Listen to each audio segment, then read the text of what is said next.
Free audio post-production by alphonic.com.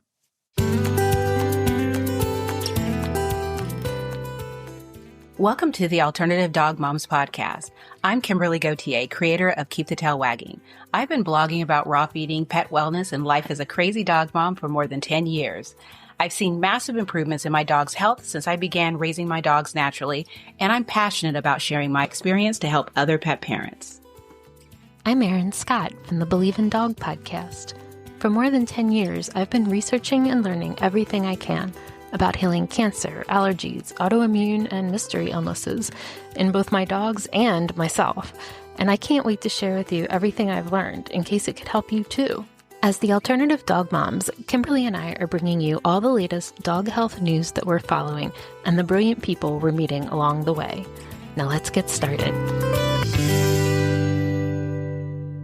Hello, Kimberly. Hello, Erin. So we have an amazing guest for everyone today. Do you want to introduce her? I do. We have Julianne Lee from Adored Beast Apothecary, and I think everyone, all of our listeners, including Nick, is aware of, of who this wonderful person is. I have been using Adored Beast products. I've used them off and on here and there, but probably consistently over the past few years because I met one of the reps of Adored Beast at a conference a few years ago. And at the time, Apollo was in the thick of yeasty gut and licking, chewing, losing hair and all of that. And I basically bought the entire, I wouldn't say the entire line, but a lot of different products. And my absolute favorite and the one that I always have on hand, or I should say the two, are Gut Soothe, Gut Soothe, Healthy Gut, and the Soil MC. Those are my absolute favorite products. So what is where did you learn about Adored Beast, Erin? Oh my gosh, I'd probably just online. I started with the digestive enzymes and the probiotics and then would venture out into all the other things. So, Julianne, welcome. And we always love starting off with an origin story. So, can you tell us a little bit of how this company came to be and your background? Hi. Well, thank you. Well, that's a long one though. So I'll try to go through it super duper fast. I guess it started off, I grew up on a dog rescue. And, I think my mom always would say, or my sister even said it to me the other day, like it just was in me, like just intuitively in me. My mom rescued some really interesting animals, ones that were non-adoptable or not even any, they couldn't even be fostered. And we had a big, huge farm. And my mom had this super interesting philosophy. And so, all the dogs would be together and it was sometimes we had like close to 20 dogs. So I grew up almost more dog than person, I think. There's a couple pictures of me supposedly I was on the couch, but there were so many dogs on top of me that you actually couldn't see where I was. And I would think I was about 5 at the time. But, there'd be a dog fight or something would get sick. And my sister would just, like the other day, just said to me, we would turn around, not know. Everyone's running around all worried and calling the vet and doing this. And you're sitting on the floor, meaning me as a little kid, with like a paper towel or my shirt or something on where the dog was bleeding. Like I just naturally, it was just naturally in me, I guess. So then I wound up not really sure what I wanted to do because I actually went to an art school. So I majored in ballet and I went to Russia and then I was riding competitively and like horseback riding competitively. So I was doing a lot of things. So, I drove my father crazy because he just wanted me to have a career and move on. And my mom was very supportive of whatever I did. But I was raised very naturally, right? We weren't vaccinated. We saw a naturopath and an herbalist, and that was a long time ago. So I decided then that I didn't want to give up riding and competing. So I went to school to become a vet tech because I could do that and continue riding. Whereas if I went to Guelph, I was going to have to like leave my horse, and it would be a whole different scenario actually to do my vet program.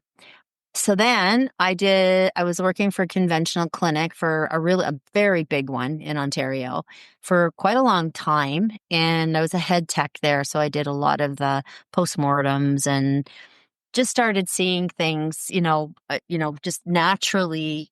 I thought I was going to see things progress in a positive way. And I didn't. I saw, animals getting sick, and I was way back. We're talking like in the 70s, seeing that when they got vaccinated, they would get ear infections, or they would get vaginosis, or they'd always be coming back in, So, but I was very, very wanted to learn so much about the conventional side because I was so brought up so naturally that I kind of drank the Kool-Aid and became completely conventional. Started, forcing my mom, or really pestering my mom and my grandma to vaccinate and not feed. Like, our animals hunted predominantly on our farm. They would eat groundhogs and rabbits, and all the cats ate rats and squirrels. Um, and my grandma would feed them scraps, right? Like bones and milk from the cows and eggs. And in the wintertime, I remember she would make big batches of porridge for them.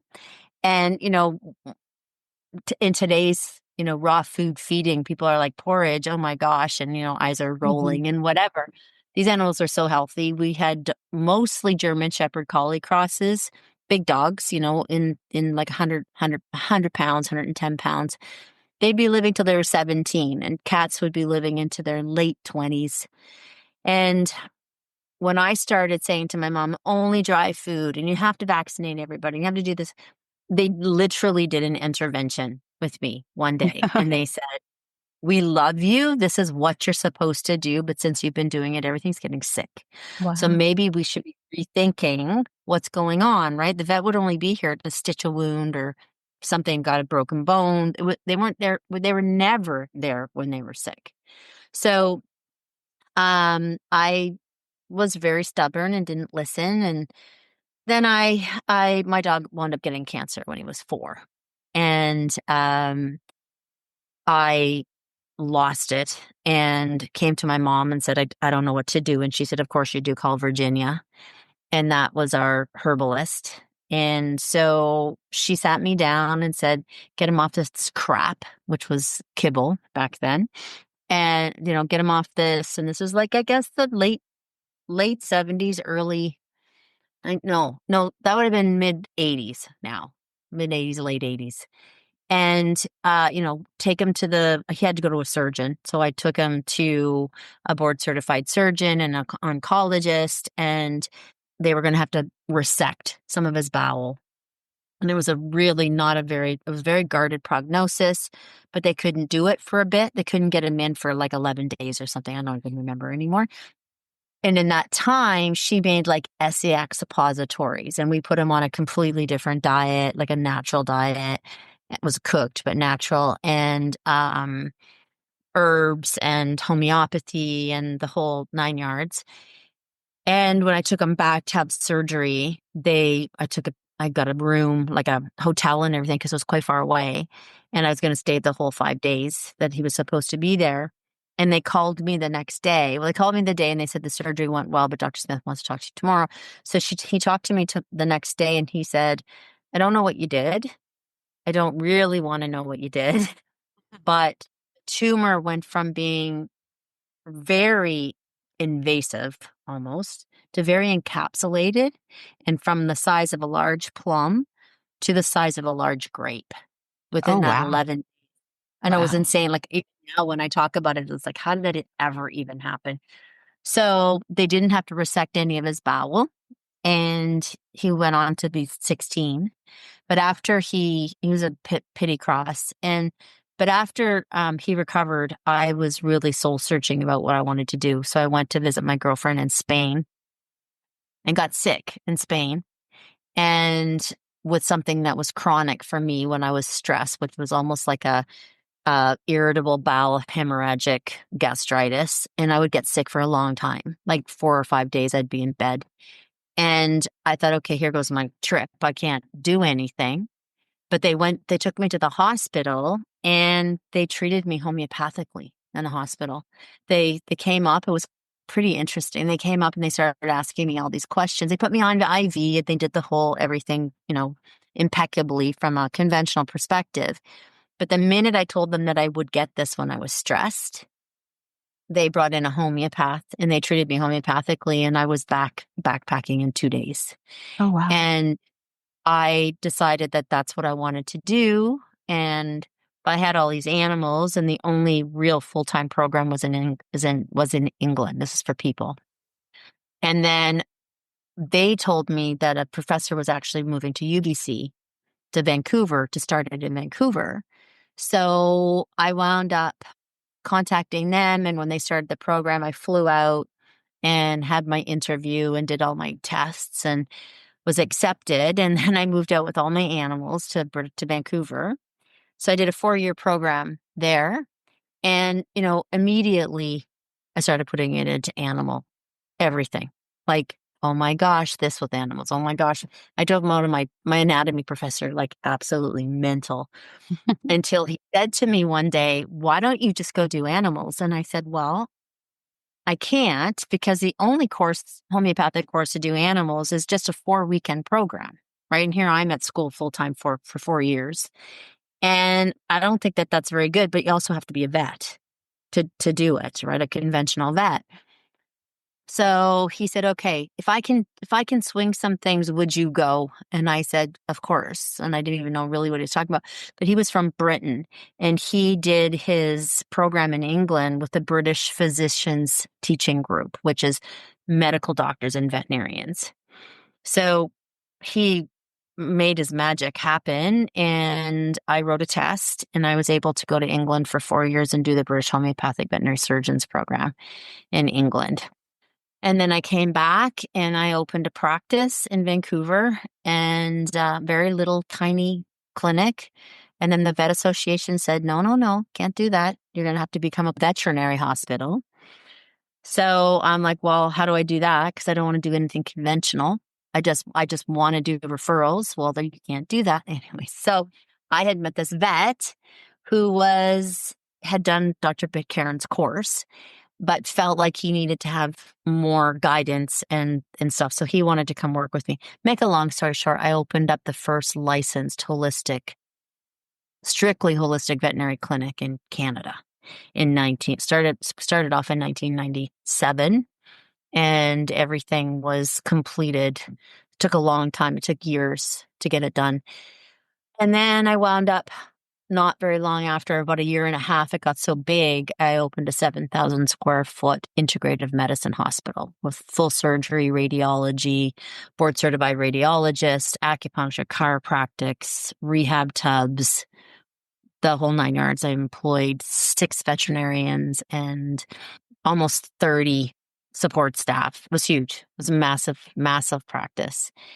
So after I did that, I opened up another one. I wound up having 5 clinics in Vancouver, and burnt out because I was on call with a pager 24 hours a day, 7 days a week, and decided that I just need to calm down and slow down a little bit. So I did a 4-year homeopathic medicine program for veterinarians, a postgraduate program in Vancouver. And I graduated about 60 vets. And after that, I felt confident enough to start backing up a bit. And what I really wanted to do is I knew that pet parents could be empowered exponentially more. And I was trying to do it. I had a big article in the Vancouver Sun, a weekly article. And in 2006, I wrote an article about probiotics with animals, because I had been doing microbiology with animal health for, oh my gosh, since 1998.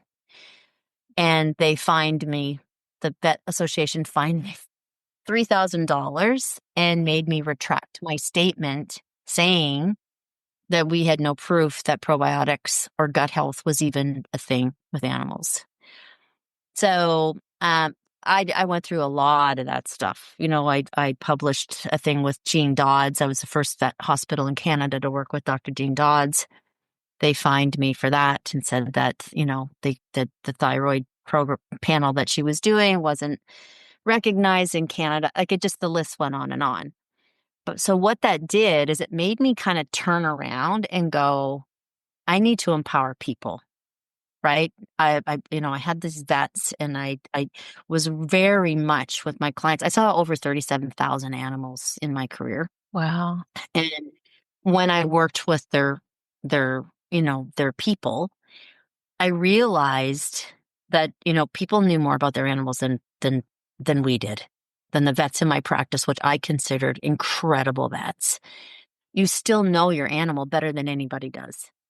So I started making all my own products in my clinic, right? So I started making these things and prescribing them to animals. And then my vet techs came to me one day and said, can we just make bigger batches of this stuff? Because you keep, it's kind of the same thing that you're recommending to at least every second animal. And that was Gut Soothe, Healthy Gut, like the stuff that you guys are using right now. Mm-hmm. And I thought, okay, I know that there's a way to produce products and give education where people can do a lot with their own animals, right? That they can take the power back in their own hands. So I sold my practices and I moved to Nova Scotia. And a year later, I opened Adored Beast. Nice. What was the first product that you ever developed? You're going to laugh because every single person told us we were going to go bankrupt if we did that. The leaky gut protocol. Oh, wow. The very first thing that I ever did, because I knew that if we didn't address the core issues, Mm-hmm. it wouldn't matter what we gave. It wouldn't matter what we fed. It wouldn't matter how clean our food was. It wouldn't matter if even just the environmental pollutions and the environmental toxins in general seep through the gut lining into the bloodstream. It won't matter what you're feeding. It won't matter how clean your gut is. It doesn't matter. You will become more reactive. You'll become more sensitive. You'll become, the body just gets to a place where it can't retaliate anymore, right? So if you're walking around, person or animal, it doesn't matter, with a leaky gut, you what's happening is something in homeopathy we call an obstacle to cure, right? It just doesn't matter. You have to get that gut lining healthy again, or you're going to have all kinds of issues, from autoimmune to malnourishment to chronic inflammatory response. The list goes on and on. So that's the thing that we launched with our products. So Yeah, I think it's interesting because everything you say, it just makes me think of the dogs that I've had that have passed, that although they were raw fed and I was doing everything that I thought was right. And, I feel like I was successful with them.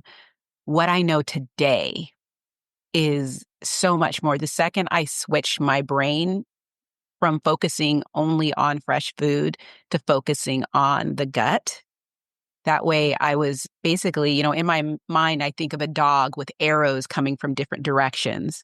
And I think a lot of times we think that it's just kibble and vaccines that are the problem. And so we, stop vaccinating or stop over vaccinating and we feed them fresh food, we're good. Whereas, as you stated, there's environment, there's stress, there's so many other things that we as humans and our dogs are dealing with that aren't being addressed. Yeah.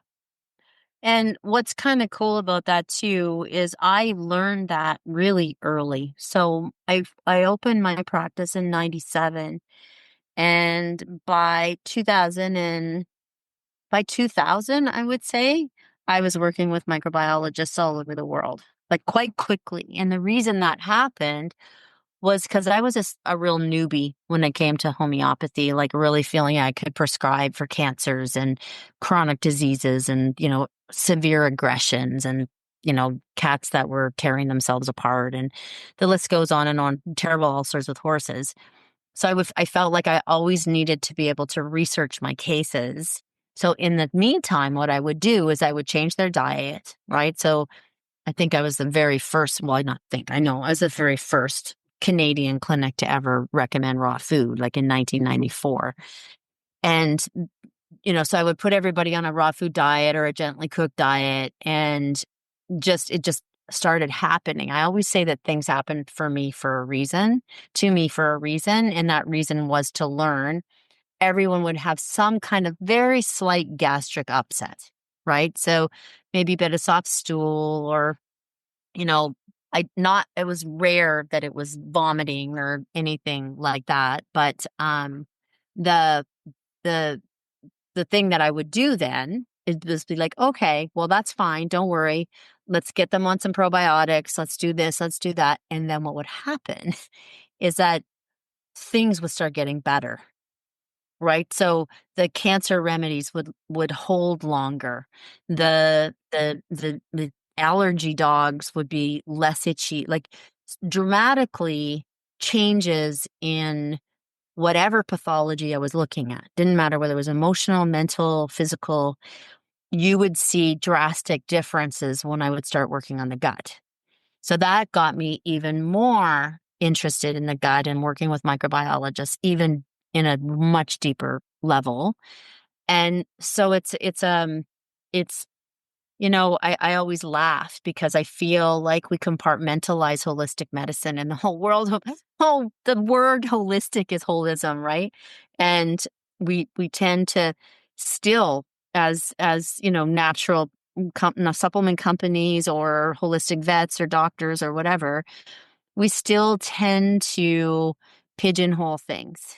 And I think I'm lucky because I think the one modality in medicine that is so ultimately holistic is homeopathy.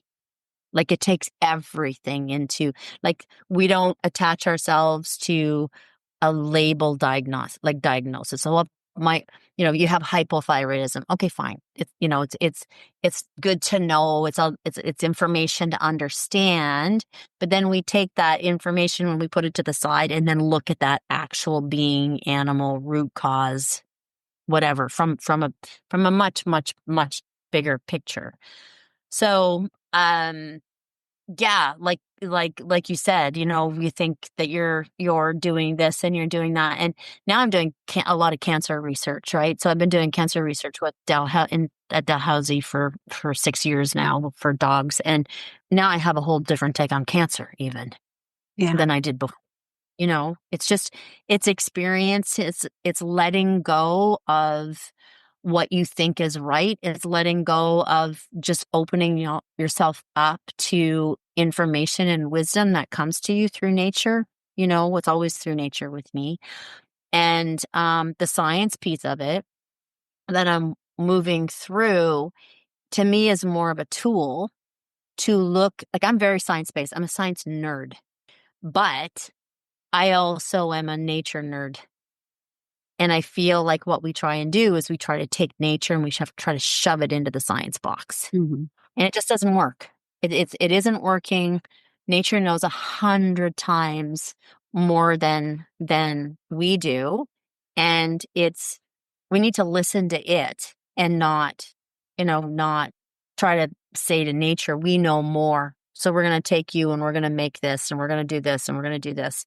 I was excited to do this work with Dalhousie because more than anything in the world, I wanted to prove to myself that my concept of understanding how plant medicine has its own wisdom and it has its own ability to deal with things like cancer cells or whatever, right?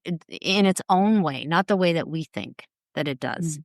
So that for me was massive because it first couple years, all the scientists thought I was crazy and just didn't understand what I was trying to do. And then the day, which was in year 2, that we found that it was cytotoxic, which means kills cancer. or makes the cancer cells vulnerable, at least, but it maintained the integrity of a healthy cell. Everybody had a different opinion about me.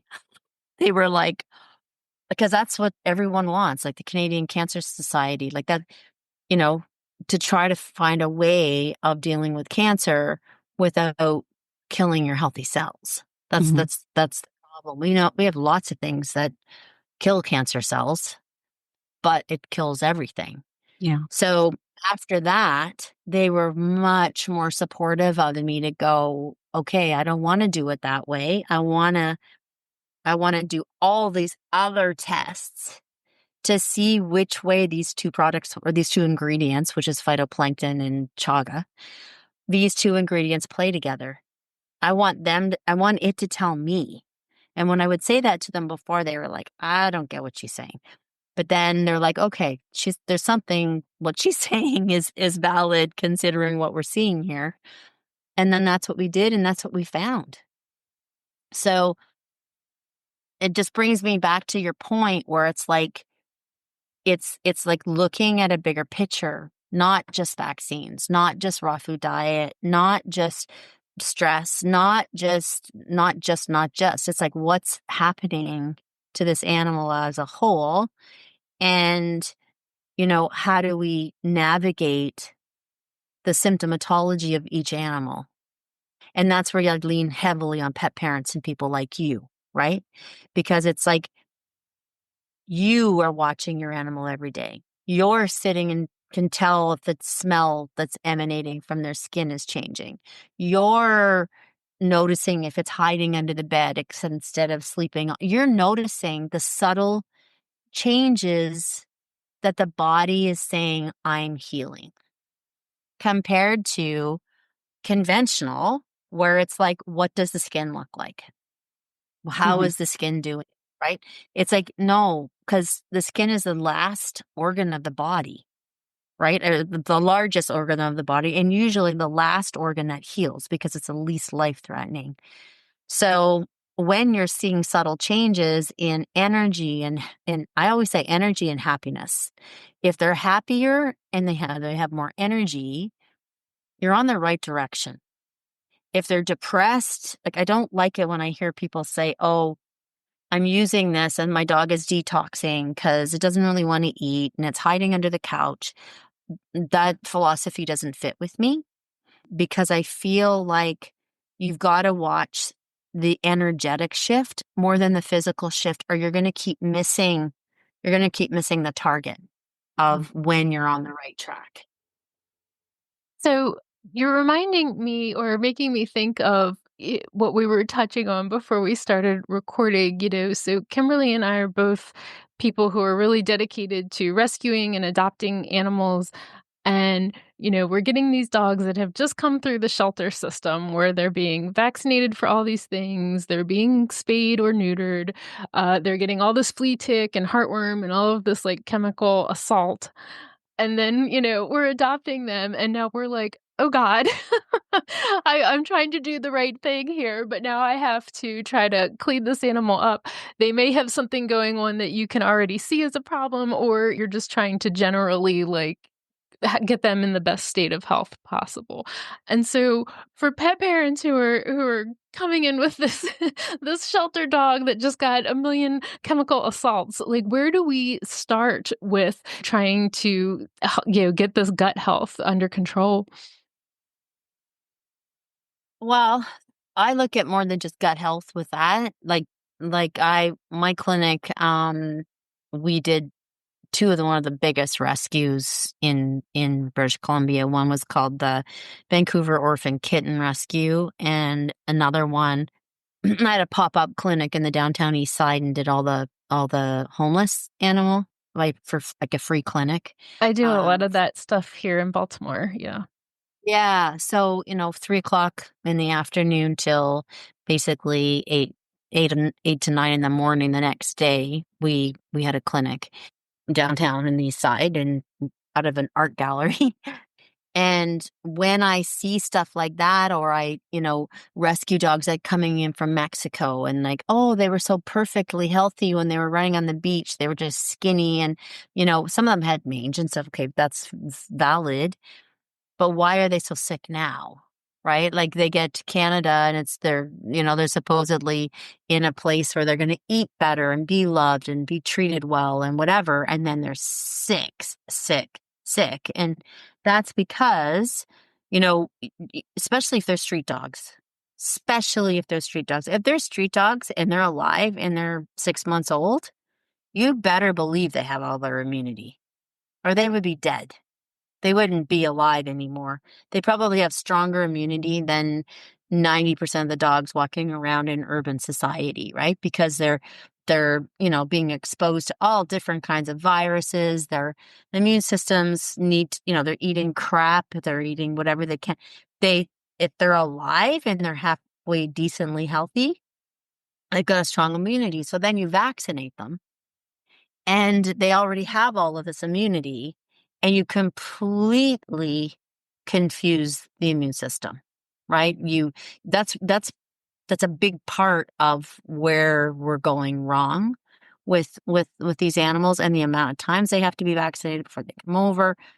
Then there's stress when they come over, and then they have, like you said, they have all this flea and tick stuff. So how I approach that is definitely through their gut, 100% through their gut, but also through homeopathics and diet, right? So it's like, don't bring them, bring them in. I was also part of a human adoption thing from Africa. And it's like, you don't bring them in and instantly think that these animals are going to be like, okay, in an urban atmosphere, right? So their bodies need to detox, and then their emotional system needs to slowly get used to it, right? Not just take them out and have everybody touching them, and they kind of have to like stabilize. So I look at every single element when it comes to these dogs, right? Everything, not just gut, not just skin, not just detoxify, like every possible thing I can imagine, and really bonding, like sort of just seeing their owners for a little bit, not having a whole bunch of people come in and visit them right away, or not taking them to the dog park for the first week, just having them, adjust to their environment.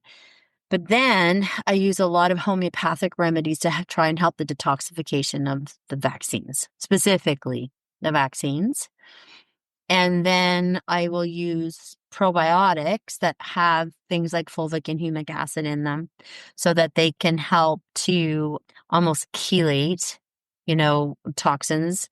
We have a colostrum alternative that helps to bind to endotoxins and pass it through the feces. So, and then diet, right? Like, and really being careful, because you can pretty much guarantee they would have leaky gut after all of that. They've been often dewormed when they don't even have worms. They've been given antibiotics because they had their teeth done, or they got diarrhea after they were vaccinated. So then they put on antibiotics. Like, they're just a mess. They're just like a little toxic mess when we get them, along with the stress. So, you want to be conscious of that. And also, for me, I always tell people when it comes to their diets to not leave them on one protein for very long, like long enough, but not so long that they can then become reactive. So whether if they have allergies or reactivities or not, I usually put them immediately on novel proteins if they've got skin stuff, right? Which a lot of them do. Because then what happens is you slow down the cortisol, you slow down the reaction, you slow down the histamine response. You're calming everything down by just allowing the body to have a protein that they're non-reactive to for a little bit, right? So more than likely, they're not going to have kangaroo. More than likely, they're not going to have, there's certain llama, there's certain proteins out there that you can kind of, not always guarantee. Like if you don't have enough money, like if people don't want to do like the saliva test or whatever, like if it's just like, okay, this animal's coming in, this is what it's doing now, immediately, I don't even wait. I just act like they have leaky gut, right? Just act like they have leaky gut, detox the body from all the chemicals, try to get the energetics of the immune system to calm down, right? Because when they vaccinate and they've already had antibodies, it's like turning on one of those motion lights. It's just, they're just reacting to everything because the immune system doesn't literally know what to do with this virus, that has been injected into them when they already have these antibodies that are stored. So there's a lot of, like, I have a very clear approach how I do that. So I act like they have leaky gut and I try to help them, even when I'm doing a leaky gut protocol, whether I know that animal's history, which I don't. Every single person that buys a leaky gut protocol, I have no idea what their history is, but I make the assumption that they've probably been over vaccinated. So and if they haven't, it doesn't hurt. So then we have a rebalancer, which helps to, like I said, energetically shift the immune system to make it not overreactive. Because allergies are autoimmune, right? Like so the second your vet puts you on Venectal P, prednisone, atopica, they are telling you your dog has an autoimmune disease. That is what they're telling you.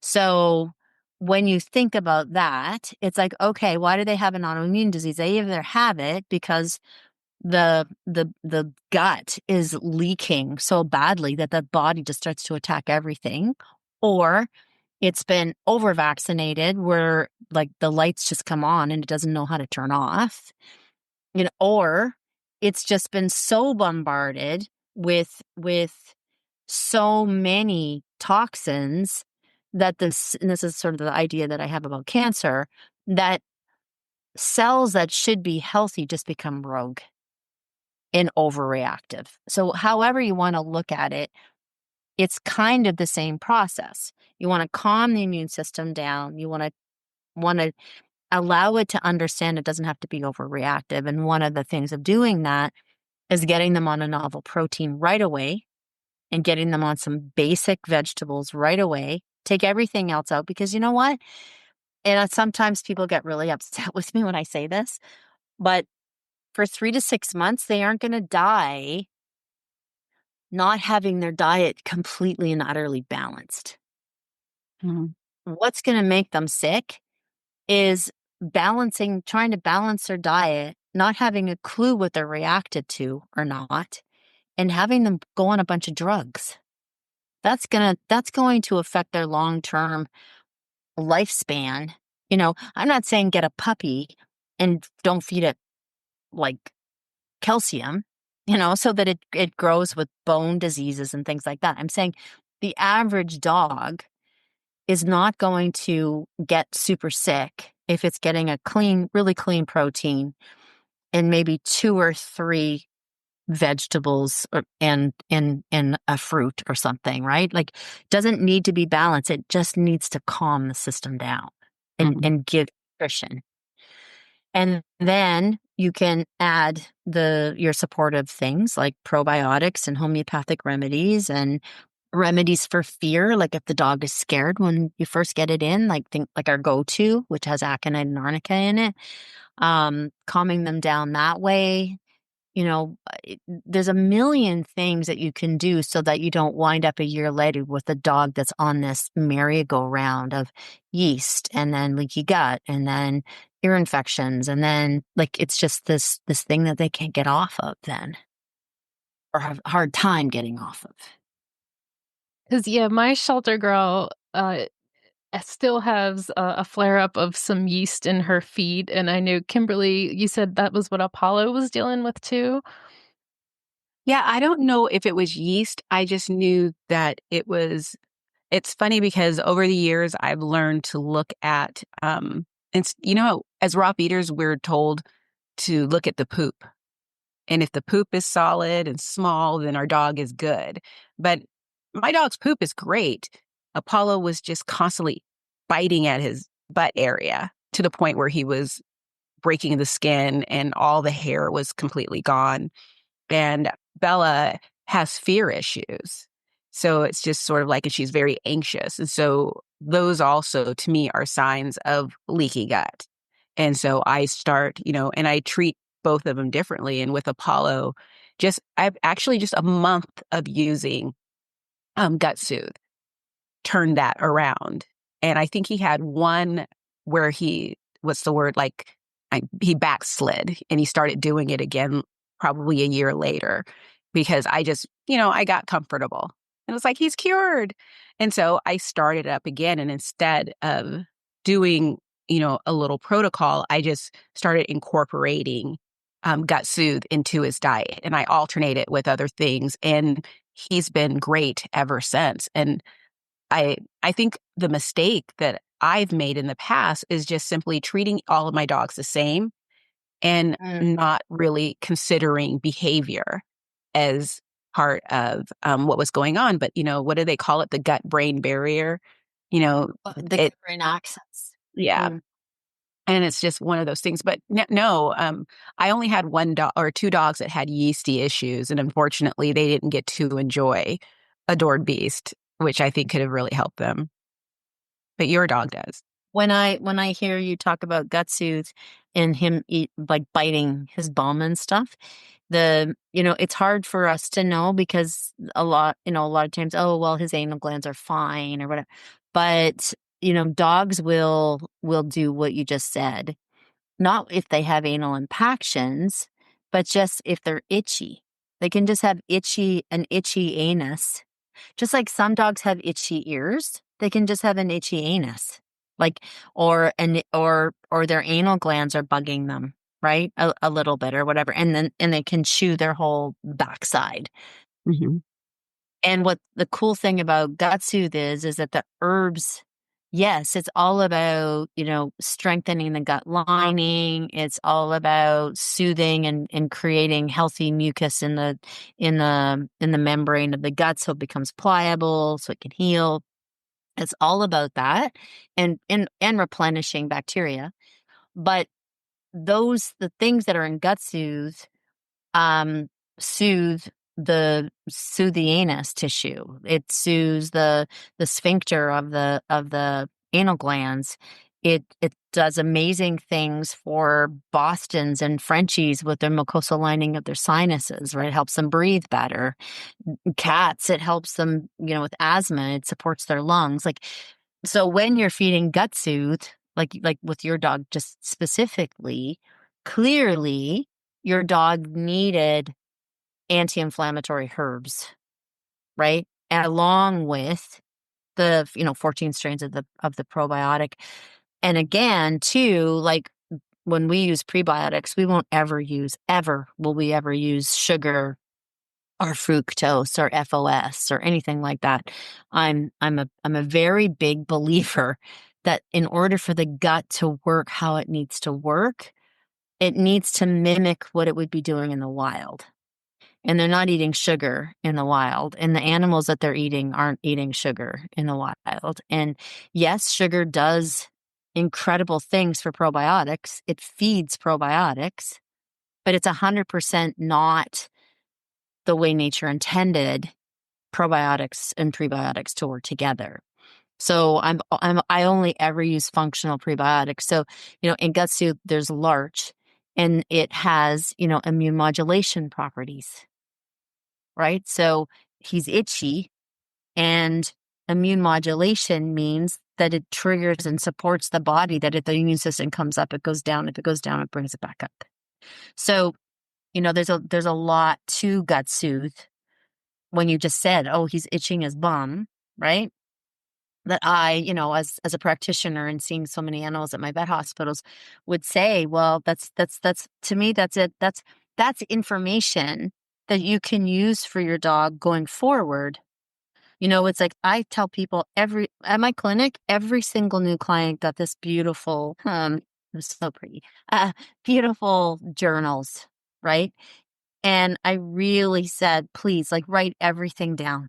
And anything different, anything good, anything bad, when you go to work, when you don't go to work, whatever, write everything down. So allowing that space for you to be like, okay, gut soothe worked, that gives you information as a pet parent, right? So that you're going to be looking at, okay, the next thing that I want to use for him, if I want to incorporate something, I want to make sure that there's an anti-inflammatory component, or, reduces pro-inflammatory cytokines, or reduces, inflammation, systemic inflammation. Because I don't think it's just about probiotics. I think it's about, looking at what that product would do to your dog as a whole. Mm-hmm. And before we wrap up, I would love to go deeper into yeast. Like, what is it, and why do so many dogs have a yeast issue? And why is there such a disconnect with conventional medicine with recognizing that skin problems are a gut problem? Yeah. So, okay. So from a perspective of yeast is, to me, a prime example of our ignorance as in humanity. Again, that we know better than everything else, and that anything that we think is that we don't want there needs to be eradicated, right? So I use the gray wolf, right? Oh, the gray wolf is bad. So let's pretend the gray wolf is yeast. We're going to get rid of the gray wolf. We're going to get rid of the gray wolf because the gray wolf is making all these problems. So let's go in, get rid of the gray wolf, and then Yellowstone Park crashes because they're a very, very incredible, more incredible than we ever imagined, piece of the puzzle that kept that environment healthy, right? Yeast is the same way. So what happens is that we want yeast. We actually want, you guys are probably going to go, oh my God, we want pathogenic bacteria. We don't want to eradicate E. coli. We don't want to eradicate Clostridium. We don't want to eradicate we need we need our bodies to work in balance. So we seem to hone in on the word yeast, and then we try to, so what happens is they go on antibiotics. Most of the time, this is what happens. They go on antibiotics, or they get flea medication, or something creates dysbiosis in the gut, right? So that there's not the proper balance of proper bacteria. Then pathogenic bacteria, or things like yeast, which should be in there and just be playing nice with everybody else, goes, oh, here's my cue, I can take over, right? Because the antibiotics or the drugs or whatever have completely destroyed or have actually weakened the friendly, important bacteria that keeps all of that in check. And yeast is a very invasive and spiny creature, I call it, because it can do a lot of damage to the gut lining, right? So not only, like, if you look at it under the microscope, it almost looks spiny-like. So it creates, and it has, like, one of the toxins in yeast is acetone. So if anyone's ever used nail polish remover and you feel what it's like, it burns, it destroys the healthy skin cells around your nail bed if you use it. So you can imagine what happens. So what happens with yeast is it gets too much, right? It overgrows. And then they tried to kill it. So conventional medicine tries to kill the yeast, eradicate the yeast through like ketoconazole and different kinds of yeast drugs, anti-yeast drugs. But then the yeast dies too quickly, right? And then you get something called a Herx reaction. So when it dies so quickly, it actually produces more toxins, up to 6 times more toxins. And then those toxins look like the yeast is getting worse.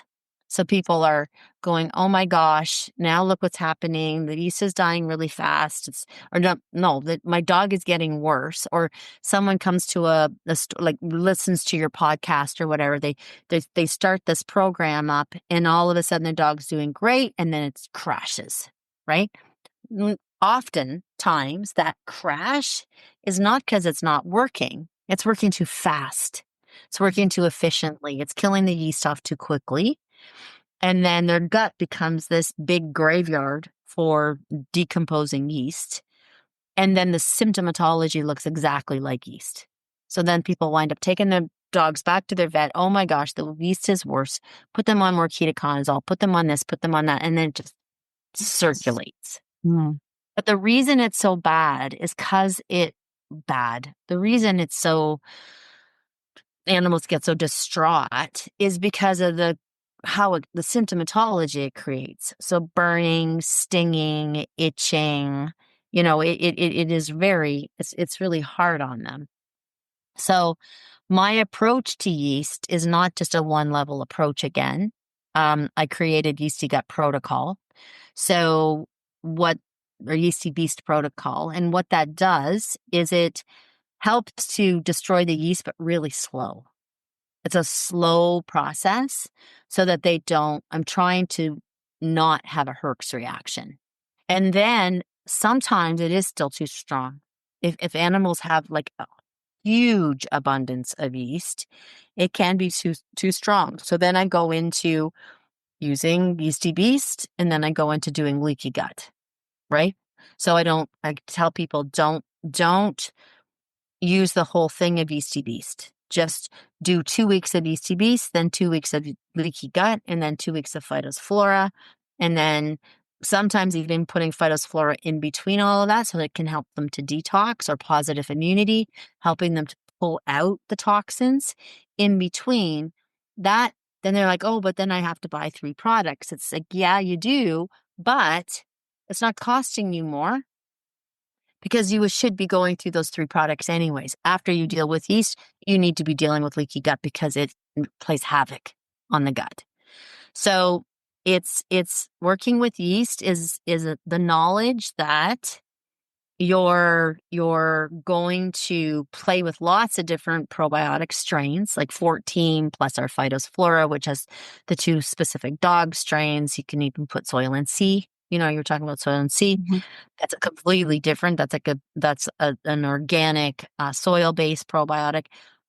You're doing the right thing, Kimberly, right? Because what you're doing is you're building up that diversity in the gut to make it as prolific as possible with all different kinds of bacteria that will intuitively know which bacteria it should be suppressing and which bacteria is it supposed to be supporting.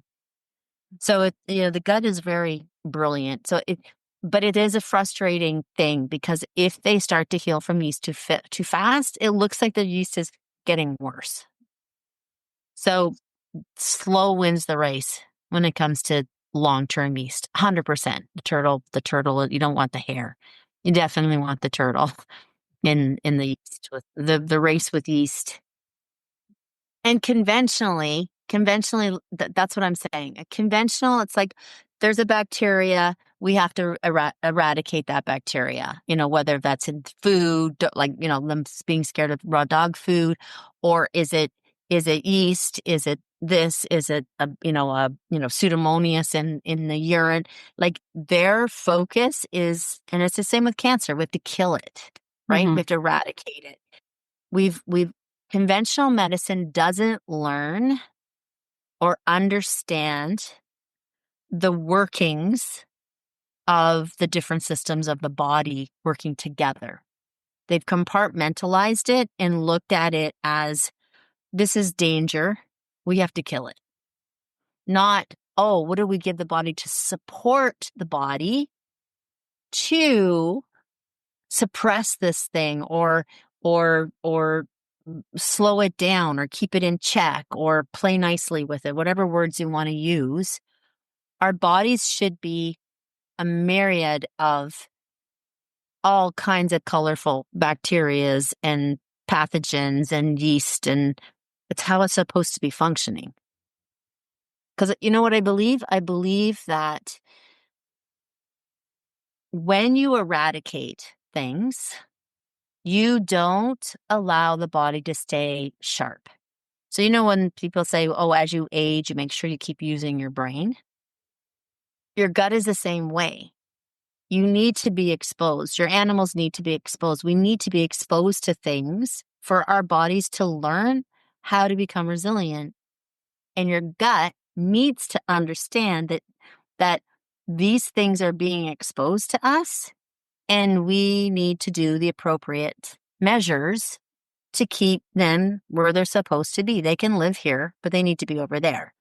If we keep doing things like sterilization of our food and washing everything with Javex, and when we go into that mode of sterilization, we are making our immune system ignorant. We're not allowing it to continue to learn. It needs to stay sharp. It needs to, strengthen its muscles constantly, right? It needs to keep educating itself. Oh, there's a different bacteria. How do we deal with that? Oh, here comes something weird. What are we going to do with this one? We could talk about it forever. It's the reason that I like mushrooms that grow outside and herbs that grow outside naturally. They're dealing with environmental issues. Like my mushrooms in my medicinal mushroom forest, they're dealing with drought. They're dealing with fires. They're learning how to live in our world the way our world is right now. They don't learn that when they're inside a big, huge building growing out of a. They're still really good. They still have polyphenols and beta glucans and triterpene. They're excellent, and they will give you lots of value. What value they don't give is that plant wisdom, that innate wisdom of how do we live in our changing world. Because they do know that. They learn how to do that. And when you ingest things that have that wisdom, it helps our bodies have that wisdom as well, because we're ingesting it. So when it comes to conventional medicine, it's completely different, right? Everything's standardized. Everything has to be like this. Everything has to go in the box, their box. Everything has to be this way. Well, the world's not like that. We're not like that. Yeah. So, they're only telling you what they learn. And when they go to school, I mean, some of my favorite, most incredible best friends are vets. And I had 5 vet hospitals. And I worked with conventional medicine. Like I looked at working with conventional medicine in a very different way. Like, really doing crazy things with prednisone and, fractionizing it and all that kind of stuff. But we just need to understand that they're working in the way that they're learning. And conventional medicine, period, people or animals make their money on sick people and sick animals. That's what drives the industry. Do you have time for one more question? So you mentioned before about your cancer research and your work with chaga mushrooms and phytoplankton, and that sounds very familiar in your new product. It is. It's exactly what's in our new product. So the cancer research that I'm doing is a twofold thing. So one of it is prevention and one of them is treatment. And like I said, I through this research, I've grown to understand my concept of cancer is that cancer isn't around the corner. It's going to jump out and attack us. Cancer is a accumulation of us ignoring our symptoms and our animal symptoms or suppressing them. So our cells are programmed to survive, no matter what that looks like. So when you think about yeast and like that eradication and stuff, when we think that, okay, we have this environment that we're all living in, people and animals, where we're eating food that doesn't have the antioxidant levels like it used to because it's sterilized. We're being, glyphosates, air pollution, walking and things like the list goes on and on, hormone disruptors with perfumes and aerosol Febreze and things like that. Like we're being constantly bombarded by stuff. And we get symptoms, and whether those symptoms are that we're just tired or our animals are just shedding more or they're tearing a little more, like simple symptoms, and we either ignore them or we suppress them. Eventually what happens is that the cells can't replenish themselves anymore. They're dying too quickly. The oxidative stress is destroying the cells so quickly that they can't recover. So then our body just naturally goes into this rogue mode of, well, then we just have to produce more cells. I don't care what they look like, what they're doing. We need more cells or we're going to die.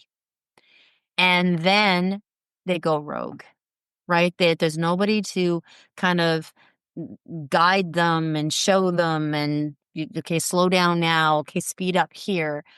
Everything, that's with everything. So, free radicals, like we want free radicals in our bodies, but when they go rogue and we produce too many because of all of this pollution and stuff, we create these diseases, right? Exponentially quickly.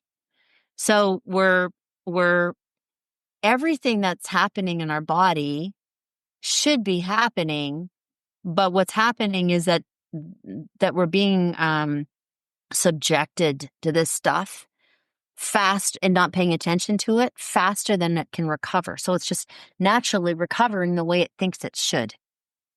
So it's not doing anything bad. And cancer really isn't something where you can say, oh, it's a bad thing, it's attacking us. No, cancer, in my opinion, is something that happens when the body has no other choice. It just doesn't, most cancers, lots of cancers. And chronic disease is exactly the same way. So Addison's, chronic allergies, hypothyroidism, Addison's disease. I mean, the list just goes, inflammatory bowel disease, it just goes on and on. It's similar. The reactivity and the reactions are very similar. They just move into different areas. So the research, I wanted to do cancer research and cancer prevention, and I wasn't allowed to do them at the same time because it's very structured and very, very, you have to be in a box. I don't work very well in boxes, but I had to learn how to work in the boxes in order for it to be taken seriously. So that 2-year period that I was talking to you about, then it was like they were all like, okay, yeah, we need to be looking at prevention now too. Because I'm like, if it's doing this with cancer cells, it's what's leading up to these cells. They're natural ingredients. They have to be able to support the body with not going into that state or with chronic disease, right? And so we started doing 2 different studies, so that we would be taken seriously in both studies. So that's what we did. And the finished, the research that we're compiling right now is regarding inflammation, right? Like decreasing inflammation, decreasing pro-inflammatory cytokines, the preventative side of it. And then the cancer side of it is going to continue to go on and on, probably for probably another 5 years with live dog studies. And that will be a treatment that's through a veterinarian when your animal does actually have cancer. So, vital defense is made from information that we got through this research using phytoplankton and chaga in very specific ratios, really, really specific ratios. And the way that the chaga is extracted and it's not just like throwing chaga and phytoplankton together. It's based on our research of which exact ratios worked the best. So, and I have to be very careful what I say. I can't say, oh, yes, this is to do this. So what I say about it is it's very simple. When you look at what causes disease, and you can lump all those diseases into one, because chronic inflammation, pro-inflammatory cytokines, all oxidative stress, all of that leads into either chronic disease or cancer, right? It doesn't matter. So if you can put something into your body and your animal's body that derails those specific things, then that should lead to X, Y, and Z, right? So I'm not saying that Vital Defense does this, this, and this. I'm saying Vital Defense reduces, derails a lot of oxidative stress by neutralizing free radicals. We've just, we're gonna publish some more stuff that we just found out where it's got incredible systemic anti-inflammatory properties. So that's where we're at with Vital Defense, and we're really excited because it won second with at Global in Florida for best new animal. Oh, fantastic! Congratulations! Yeah, it's fascinating. I was enjoying reading about it, and I look forward to reading everything that'll come out in the future too. Yeah, so that's where we're at. So still going to move into more, many more years, probably many. I'm hoping it's going to be done in 4 years. That's what I'm hoping. That's my goal. Yeah. Well, thank you so much for joining us today. Yes, this was thank so you for your time. I mean, it's every time I talk to you, I learn something so much more. It's just so exciting. Yeah, and it's a long, I'm terrible. I'm the queen of rabbit holes. So, it's so hard for me to stay in one lane because my brain just doesn't work like that, right? Well, thank God for it, because we're benefiting from the fact that you can't stay in one lane. And I like rabbit holes. And I think you're in the right place for rabbit holes. Yes. Yes, exactly. So, well, thank you very much for having me on. And, you can always reach out to me, and my customer service team is just really, we're trying some new things with my Ask Me Anything. So every month I have a thing called Ask Julie Anything. And every second one, like we just did an IBD one, and then one's an open one. And now what I'm trying to do is create, because we can never get everybody's questions asked. Sometimes there's still 100 questions after 2.5 hours. But so we're trying to do something different and get some YouTube short little videos. But our customer of questions that were left, but our customer service is incredible. You can always ask them, and if they don't know, it doesn't matter. I've had a drug beast for a long time, and I'm very busy, but they all come to me. If they can't answer them and they need help with them, then those questions still to this day come to me. So fantastic. We'll have links for everybody for where they can find that. Awesome. Well, thank you very much. Nice to see you, Kimberly. Nice to see you. Nice to meet you, Erin. You too.